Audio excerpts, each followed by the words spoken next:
This is Dinesh Gangasani. Welcome to my channel. Think about this.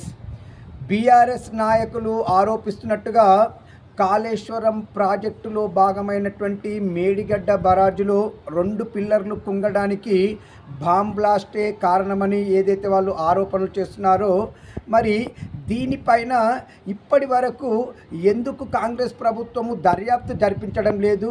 Already 2023 October 21న ఈ 2 పిల్లర్లు కుంగిపోయిన వెంటనే భారీ శబ్దం వచ్చిందని, దీనిపైన ఇక్కడ మహాదేవ్పూర్ పోలీస్ స్టేషన్లో ఏదైతే కేసు నమోదైందో, మరి దానిని బేస్ చేసుకొని ఇప్పటి వరకు కూడా ఎందుకు పోలీస్ యంత్రాంగము దర్యాప్తు చేయడం లేదనేది అనుమానాలకు తావిస్తుంది. ఏది ఏమైనా బీఆర్ఎస్ నాయకులు ఆరోపిస్తున్నట్టుగా మేడిగడ్డ బరాజులో బాంబ్ బ్లాస్ట్ తోటే ఆ 2 పిల్లర్లని డ్యామేజ్ చేశారనేది స్పష్టంగా కనబడుతున్నట్టుగా ఉంది. మరి దర్యాప్తు చేసి ఏందనేది పోలీసులు చెప్పకపోతే దీన్నే ప్రజలు నమ్మాల్సి ఉంటుంది. మరి ఏంది అనేది వాస్తవం ప్రజలకు తెలియాల్సింది ఉంది. ఇట్లు దినేష్ గంగసాని.